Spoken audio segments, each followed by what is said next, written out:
L'église locale Sébéco francophone de Kintambo vous invite à la grande croisade de prière, édition 2019. Quand Dieu nous est favorable. Du 12 mai au 9 juin, de 17h30 à 19h30. Disposons nos cœurs à chercher le Seigneur par la prière. Cordial bienvenue à tous. Chacun, nous allons expérimenter encore ce que David a dit dans Psaume 34, 9. Sentez et voyez combien l'Éternel est bon. Heureux l'homme qui cherche en lui son refuge. Là où tu es, autant de fois que tu veux, commence seulement à dire: Seigneur, je vais sentir et voir combien l'Éternel est bon. Je vais sentir et voir combien l'Éternel est bon. Je vais sentir et voir combien l'Éternel est bon. Chacun peut le dire. Sentez et voyez combien l'Éternel est bon. Sentez et voyez combien l'Éternel est bon. Sentez et voyez combien l'Éternel est bon. Criez même. Criez. Mettez-moi bon quand même aussi. Allez-nous sentir. Mais la mona. Combien nous avons besoin de malade.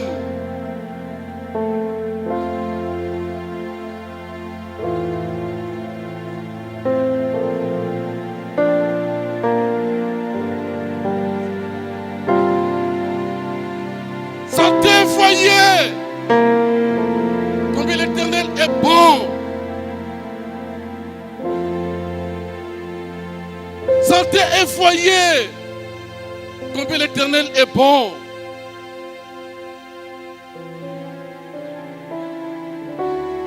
Et parce qu'il est bon, commencez à l'acclamer.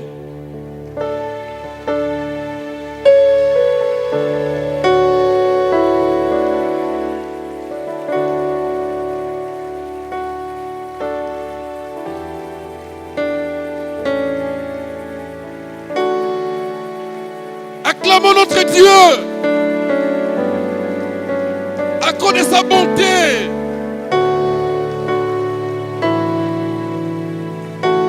Pour ce cri de joie, parce qu'il est bon. Il est bon. Allez la comprendre, ma cambouté. Il est bon. Allez la laïnzala. Il est bon. Bon.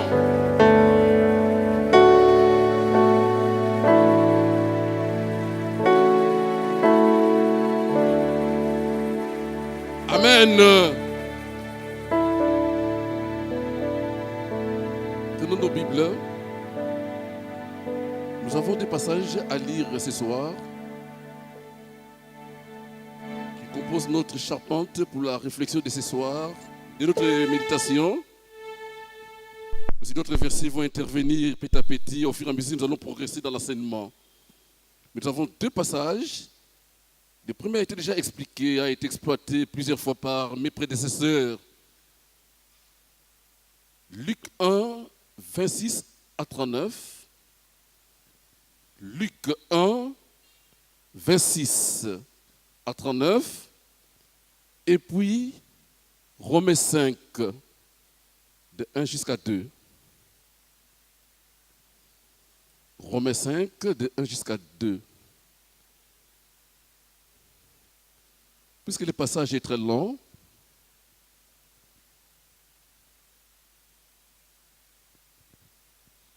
je vais seulement extraire quelques versets. Les autres, vous allez lire à la maison. Au 6e mois, l'ange Gabriel fut envoyé par Dieu dans une ville de Galilée, appelée Nazareth, auprès d'une vierge fiancée à un homme de la maison de David, nommé Joseph. Le nom de la vierge était Marie. L'ange entra chez elle et dit, je te salue, toi à qui une grâce a été faite. Le Seigneur est avec toi. Troublée par cette parole, Marie s'est demandé ce que pouvait signifier une telle salutation. L'ange lui dit, ne crains point, Marie, car tu as trouvé grâce devant Dieu. Et voici, tu deviendras enceinte et tu enfanteras un fils et tu lui donneras le nom de Jésus. Je passe au dernier verset. Marie dit, je suis la servante du Seigneur, qu'il me soit fait selon ta parole. Et l'ange la quitta. Le deuxième passage, je le lis dans la version Darby. Romains 5, de 1 à 2. Ayant donc été justifiés sur les principes de la foi, nous avons la paix avec Dieu par notre Seigneur Jésus-Christ, par lesquels nous avons trouvé aussi accès par la foi à cette faveur dans laquelle nous sommes et nous nous glorifions dans l'espérance de la gloire de Dieu. Amen. Je vais prier. Seigneur, la Bible dit, Jésus-Christ est le même hier, aujourd'hui et éternellement. Amen. Asseyons-nous.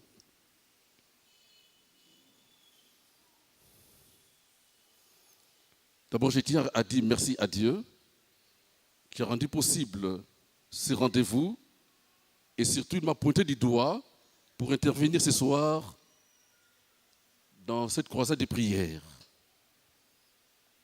Lui, dans son calendrier, lui, dans son agenda, savait que Louzi va intervenir aujourd'hui. Et je lui dis merci. Je me tourne aussi vers mes pasteurs, ainsi que l'équipe organisatrice de la croisade des prières, pour leur dire aussi merci. Le thème qui m'a été assigné, ce titre, la faveur divine et ses enjeux. La faveur divine et ses enjeux.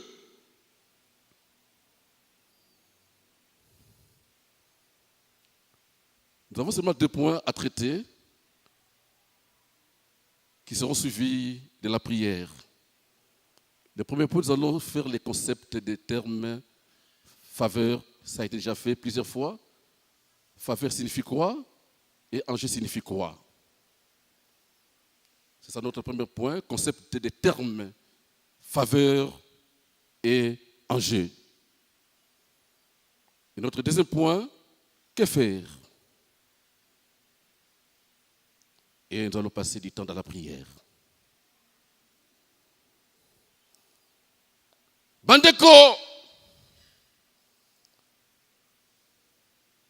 mon prédécesseur Danilo a beaucoup expliqué les choses, a expliqué ce que signifie faveur et grâce.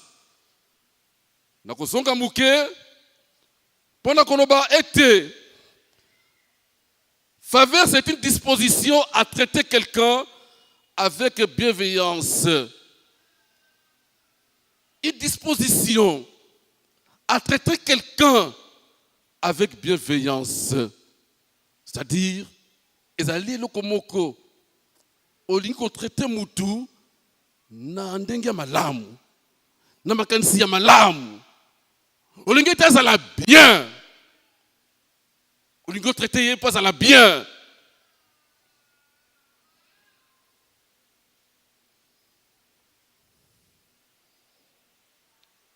Bienveillance signifie bonne volonté. Ah, cet homme est bienveillant. Il a la bonne volonté. Il y a même des gens qui sont animés de faire du mal aux gens. Animés. Il est très content de voir les gens souffrir.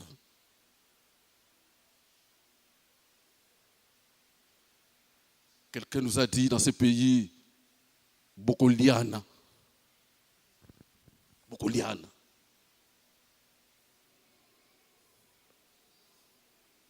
Grâce. Mon frère Danilo a beaucoup parlé de ça. Mais le mot faveur signifie tout simplement, quand on parle de la faveur, comme je viens de dire, c'est une disposition de traiter quelqu'un avec bienveillance. Mais la faveur a deux aspects. A des aspects. Admettons que quelqu'un dit, Louzi, j'ai toujours à pied. Je te donne cette jipe amère. Na pesio amère. Il y a offélé. On fout de l'autre côté. Un tel acte, c'est une faveur. Mais le colon n'a pas passé l'autre côté. Cet acte-là reçoit le nom de grâce. La grâce est une faveur gratuite, imméritée, non obligée. Bref, c'est un don.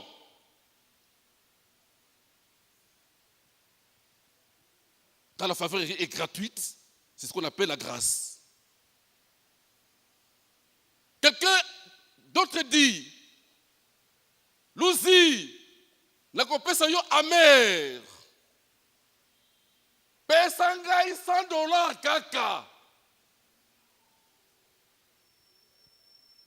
Pesanga $100 kaka. Évidemment, c'est une faveur. Amère, ça coûte très cher.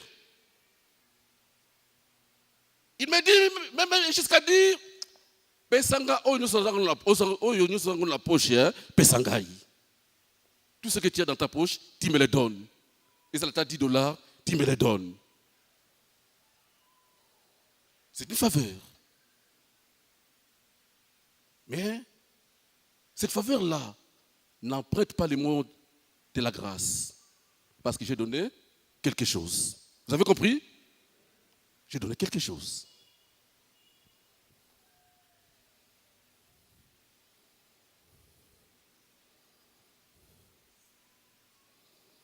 C'est pourquoi il y a beaucoup d'expressions dans la Bible.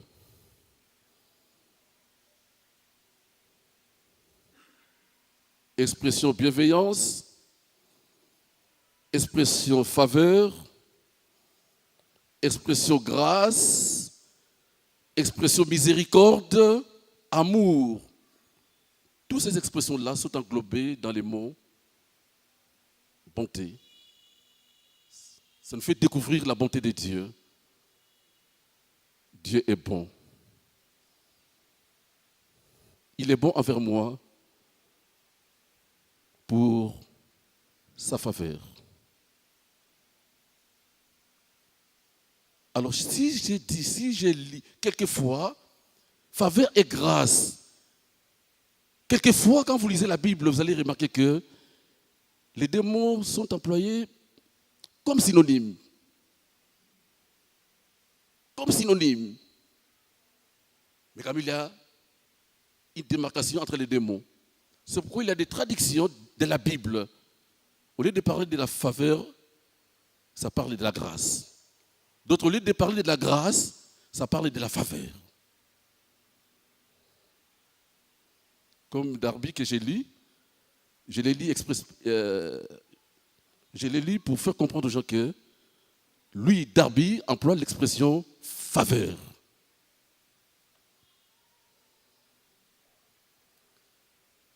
Bienveillance. C'est la bonne volonté de Dieu. Alingio asalo bolamu. Une servante de Dieu a toujours dit Nzamba sala yo malamu. Nzamba sala yo bolamu. Les mots miséricorde, il y a l'expression de pitié qui est dedans. Mais je peux expliquer seulement d'une manière un peu terre à terre. Quand on parle de la miséricorde, c'est-à-dire, Dieu ne m'a pas donné ce que j'ai mérité. Par contre, le mot grâce, Dieu m'a donné ce que je n'ai pas mérité. Dieu m'a donné ce que je n'ai pas mérité. Je n'ai pas mérité de devenir enfant de Dieu. Mais Dieu me l'a donné. Miséricorde, là c'est la grâce. La miséricorde, c'est dire que Dieu, au lieu de me donner ce que j'ai mérité, mais Dieu ne m'a pas donné ce que j'ai mérité. Qu'est-ce que j'ai mérité? La mort. Mais Dieu, au lieu de me donner la mort, il me donne la vie. C'est là qu'on voit sa miséricorde. Il y a aussi l'expression amour. Dieu est amour. Et Dieu est amour. Oh, il y a beaucoup de versets qui parlent de l'amour de Dieu. Car Dieu a tant aimé le monde qu'il a donné son Fils unique, afin que n'importe qui croit en lui ne périsse point, mais qu'il ait la vie éternelle. Dieu est amour. Dieu nous a aimés. Dieu nous a témoigné son amour. Lorsque nous étions pécheurs, Christ est mort pour nous. Miséricorde, grâce, faveur, amour, tous ces mots-là sont inclus, sont englobés dans l'expression la bonté. Dieu est bon. C'est pourquoi avant de commencer, j'ai amené l'assemblée à crier Dieu est bon. Dieu est bon. Tikanga ina yemba ya uzamalamu. Tikanga ina yemba ya uzamalamu. Uzamalamu. Uzamalamu. Uzamalamu. Uzamalamu. Dieu est bon. Dieu prouve son amour envers nous, à ce que lorsque nous étions pécheurs, lorsque nous étions encore des pécheurs, Christ est mort pour nous. La grande faveur que Dieu nous a accordée, la grande faveur que Dieu nous a faite, c'est Jésus-Christ. C'est la grande faveur. Bolama munene nzamba sali yo. Yolangai. Il nous a donné Jésus-Christ. Les grands dons inexprimables. Les dons des dons. C'est Jésus-Christ. Heureux l'homme qui a Jésus-Christ dans sa vie. Heureux l'homme qui un jour a décidé de se repentir et d'accepter Jésus-Christ dans son cœur comme Seigneur et Sauveur. Et malheureux, celui qui n'a pas Jésus-Christ.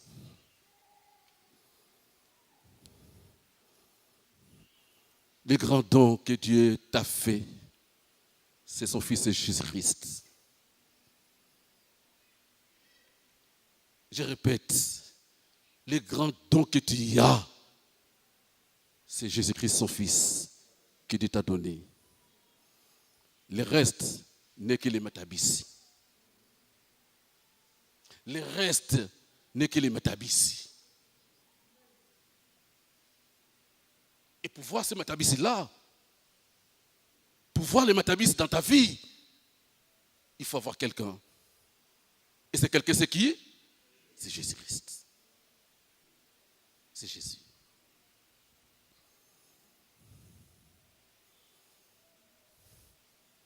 Oh, j'aime l'apôtre Paul, à qui Dieu a fait des grandes révélations. Dieu, par l'apôtre Paul, nous révèle que tout est en Christ.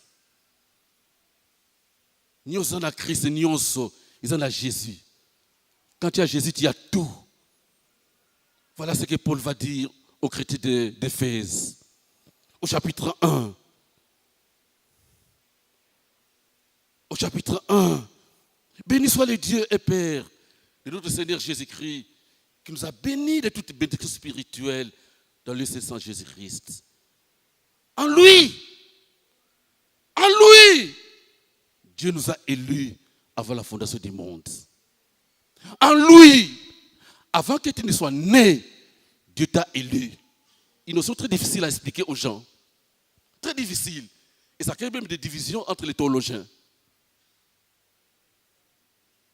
C'est pourquoi quelqu'un peut dire, ce qui nous a dit, Ndumba, c'est Dieu qui a voulu ainsi.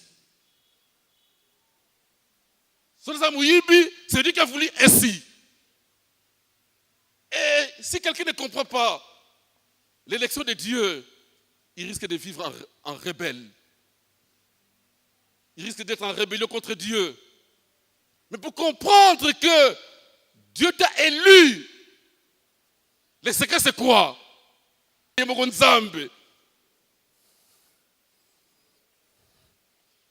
En lui, il nous a prédestinés dans son amour à être ses enfants d'adoption par Jésus-Christ. Donc, nous, c'est ça la main qui nous a. Avant même obotama, avant on dit Jésus Christ, Dieu t'a prédestiné, il t'a préconnu. Avant même Mukili Ezala, Ayebakiyo. Et pour faire de toi un enfant par adoption en Jésus-Christ. Oui, mais l'adoption, tu comprends comment elle a muté. Aussi, nous avons adopté hier, nous avons soumettre na bakanaï. Bana na yofufa munene, nous avons adopté wana fufuya muke. Ce n'est pas ça l'esprit et l'explication du mot adoption dans la Bible. C'est-à-dire que quand j'adopte un enfant, même aussi quelqu'un peut même adopter un adulte. Quand je l'adopte, il a tous les avantages. Les avantages qui reviennent à mes enfants, lui reviennent aussi. Amen. C'est là que Paul va dire, nous sommes des co-héritiers avec eux. Tout ce qui est à Jésus est à toi.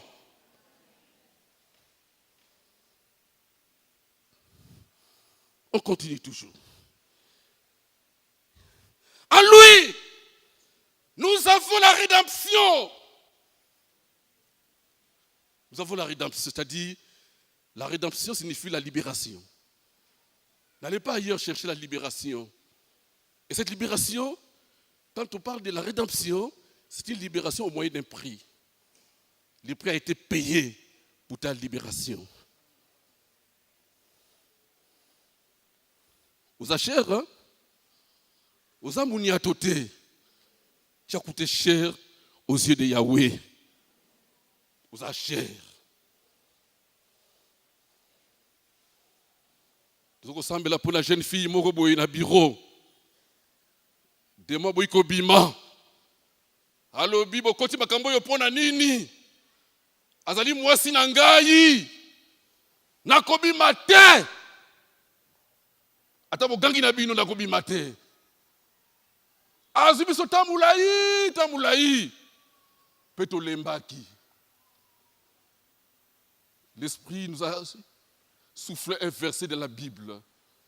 Et j'oublie beaucoup, je garde ce verset dans mon esprit. Hébreux 9, 12, où il est écrit, il est entré une fois pour toutes dans les lettres saintes. Non avec le sang de bouc et de veau, mais avec son propre sang. Et il a obtenu la rédemption éternelle. En citant ce verset seulement, le démon a crié. Ah! La bimi! La tikiye nake nangai, nake, la tikiye. En lui, Jésus, vous avez la rédemption.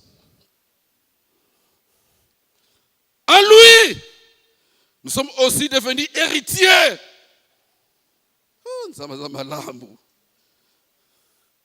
En lui, vous avez cru et vous avez été scellés du Saint-Esprit qui avait été promis. Vous avez été scellés.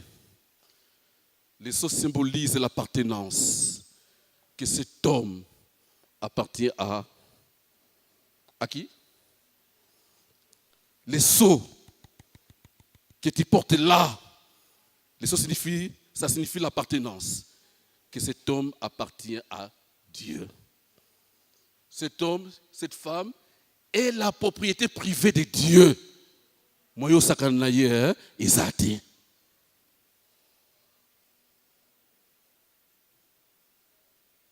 Bandeko, ce travail de prier pour les gens.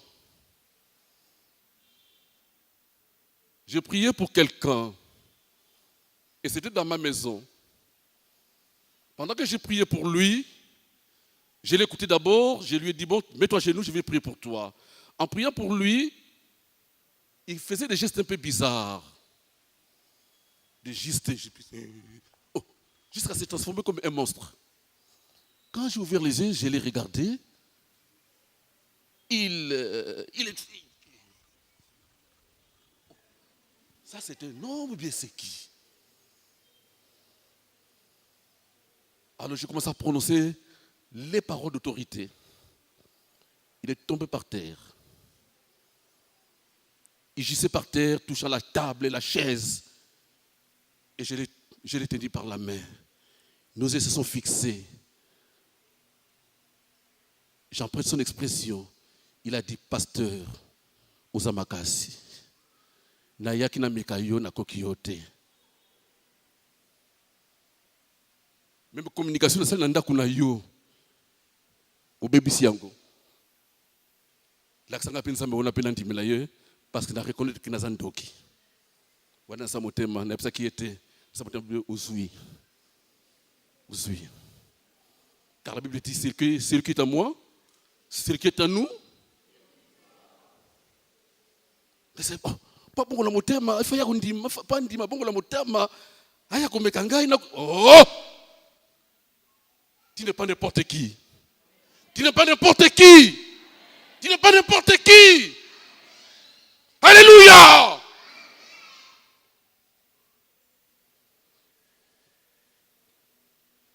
Tu n'es pas n'importe qui.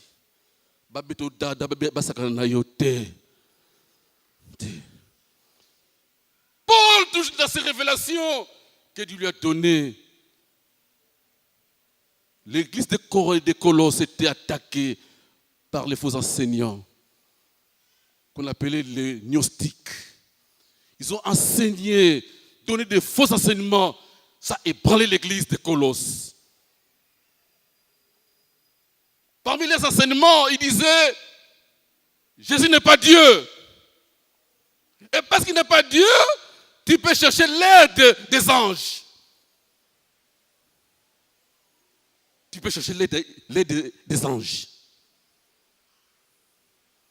Et ça a commencé à influencer les chrétiens de Colosse. Paul leur dit attention. On ne peut pas rendre culte aux anges.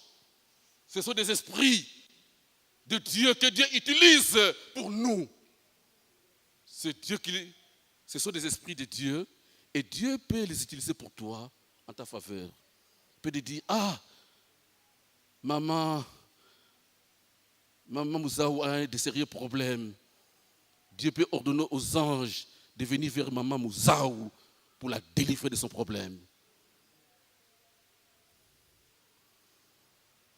Il ne faut pas vous adresser aux anges. La Bible ne le dit pas. J'entendais un pasteur à la télévision dire, il priait même, il disait de prier aux anges. J'ai dit ça, c'est dangereux ça. Paul, Colosse envahi par les gnostiques, il va maintenant écrire à l'église de Colosse pour qu'elle soit ferme. Et entre autres, dans ses écrits, dans sa lettre, il leur dit dans Colossiens 2, 10, vous avez tout pleinement en lui, qui est le chef de toute autorité et domination.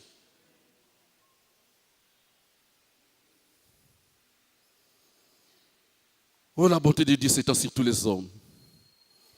Jésus dit dans Matthieu 5, 45, il fait lever son soleil sur les méchants et sur les bons. Il fait pleuvoir sur les justes et sur les injustes. Sa bonté s'étend sur tout le monde. Sa bonté s'étend sur tout le monde. Qui t'entend de saisir l'occasion.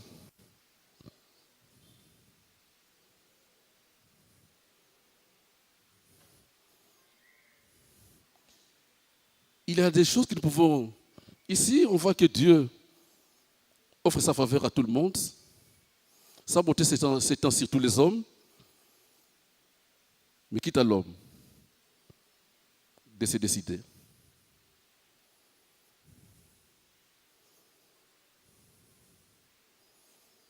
Et quelquefois, quand un païen est en train de vivre la faveur de Dieu, Dieu est en train de le bénir, un païen ou un incrédule, il voit la main de Dieu s'opérer dans sa vie, s'opérer en sa faveur.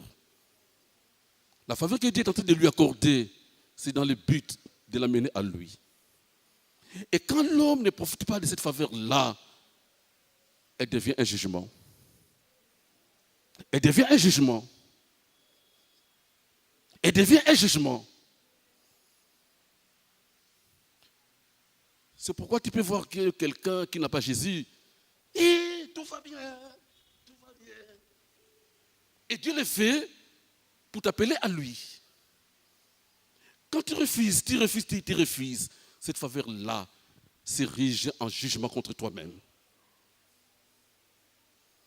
Et donc, on a une voiture, à quelle ambiance, c'est l'accident, il n'est pas couffé. Il n'a pas saisi l'occasion. Il n'a pas saisi l'occasion. Il était ambianceur. Moi, ça roulait caté. Ou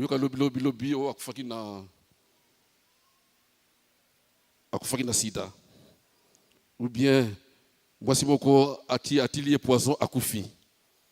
Dans la faveur pour un païen, peut se muer en jugement contre lui-même. C'est pourquoi l'occasion nous est donnée. La grande faveur, c'est Jésus-Christ. J'aimerais dire à celui qui n'a pas Jésus-Christ dans son cœur, dans sa vie, tu peux le faire maintenant là où tu y es. Tu peux dire tout simplement, Seigneur Jésus, j'ai compris que je suis loin de toi. Pardonne-moi et entre dans ma vie aujourd'hui, ce soir. Je t'accepte comme mon sauveur et Seigneur. Nous allons donner l'occasion à quelques personnes, aux gens qui sont dans les besoins. Avant que je puisse continuer, je donne l'occasion à ceux-là qui veulent donner leur vie à Jésus-Christ de le faire. On ne sait pas. Demain, ça peut être trop tard. Demain ne nous appartient pas. La Bible nous conseille, nous encourage, disant, rachetez le temps. Rachetez le temps. Cette prière-là, tu vas la dire toi-même au fond de ton cœur. Mais on se donne quelques secondes. Quelques secondes. Là où tu es toi-même. Tu peux dire quelques petits mots à Jésus. Viens entrer dans mon cœur, je t'accepte comme mon sauveur et Seigneur. Tu peux le faire.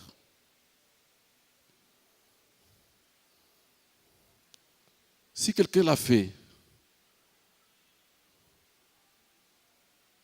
pour montrer à Satan que moi et toi, plus de relations, tu peux te mettre debout.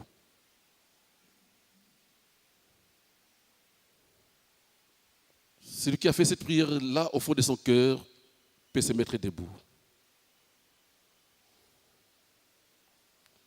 Tikangai na yemba nzambo za malamu. Tikangai na yemba nzambo za malamu. Oza malamu. Oza malamu. Oza malamu. Oza malamu. Je passe au deuxième mot. Enjeu. Enjeu signifie quoi? Enjeu signifie tout simplement ce qu'on peut gagner ou perdre dans une entreprise, dans une compétition, dans une affaire quelconque, ce qu'on peut gagner ou perdre. C'est ça le mot enjeu. Ce qu'on peut perdre ou gagner. Et quand il y a eu, pendant la campagne électorale, on disait qu'il y a des enjeux électoraux. Ou bien tu perds, ou bien tu gagnes.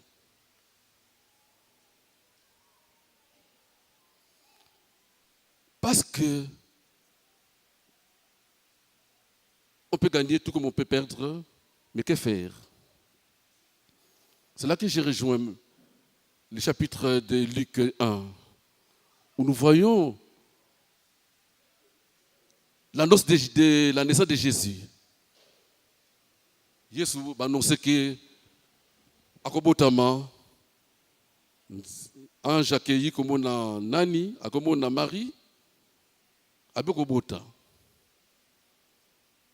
Scientifiquement parlant, chose impossible. Scientifiquement parlant, chose impossible. Elle avait raison même de poser la question, mais comment cela se fera-t-il? Parce que je ne connais pas d'homme.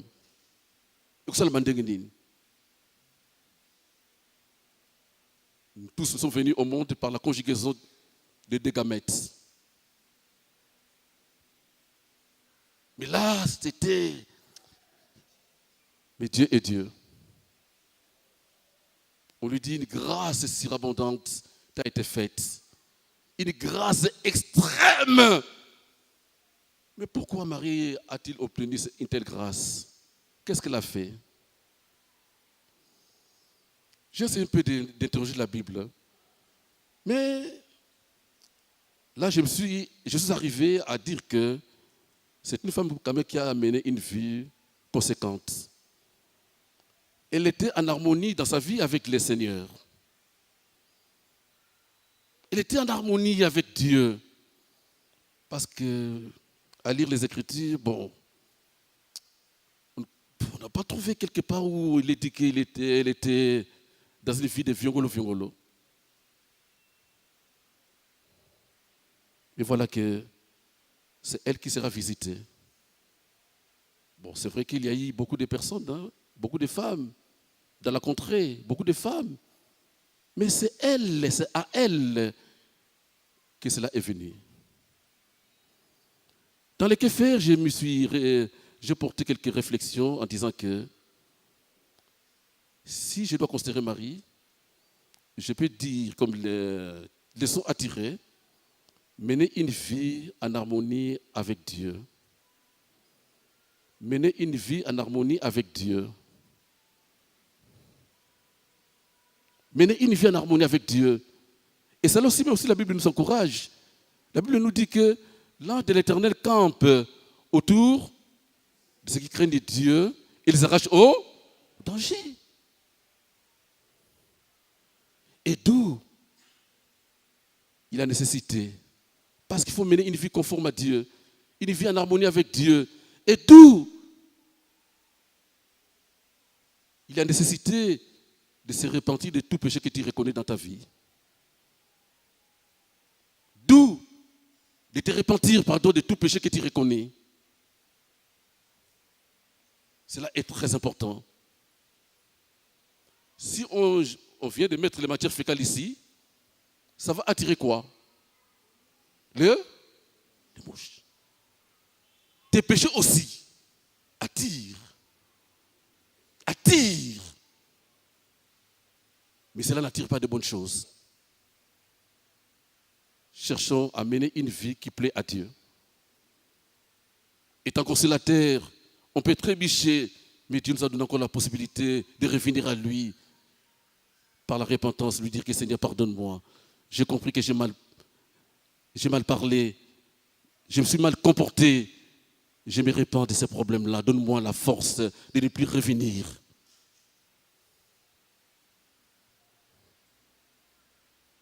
J'aimerais dire deux cas à propos de ce que je vais de dire. Il y a un roi, Manassé.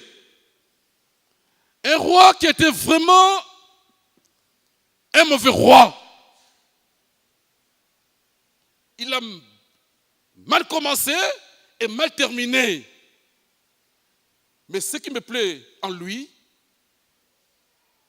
son père était Ézéchias. Ézéchias, son père, avait démoli tous les faux dieux,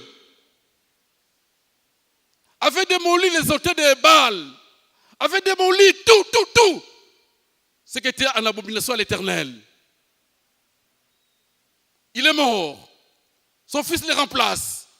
Manassé, à l'âge de 12 ans, il devient roi. Il a régné pendant 55 ans, mais un mauvais roi.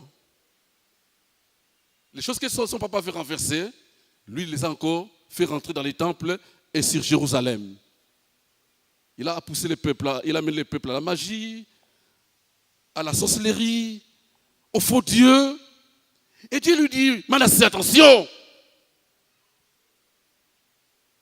La Bible dit que lui et Israël et Jérusalem ne firent pas attention. Qu'est-ce que Dieu a fait? Et Dieu a permis que l'armée assyrienne vienne l'arrêter. Et la Bible affirme que, là nous sommes dans Chronique 33, la Bible affirme que on l'a amené lié avec des fers, avec des chaînes. Mais dans sa détresse, ce que je trouve en lui, positif. Dans sa détresse, il s'est humilié devant Dieu. Il a reconnu sa faute. Et quand il a reconnu sa faute, Dieu est intervenu à sa faveur. Et Dieu l'a libéré. Et Dieu l'a fait retourner à Jérusalem. Il a reconnu que l'Éternel était Dieu. Mais un autre roi, Sédécias, Dieu annonce que par le prophète Jérémie, Jérusalem, vous serez en captivité à Babylone. À cause de votre désobéissance, vous serez en captivité. Sédécias, à ce moment-là, c'est lui qui était roi. Il a résisté. Il va demander secours à l'Égypte. Dieu dit, attention, allez à Babylone. Et d'ailleurs, Dieu, malgré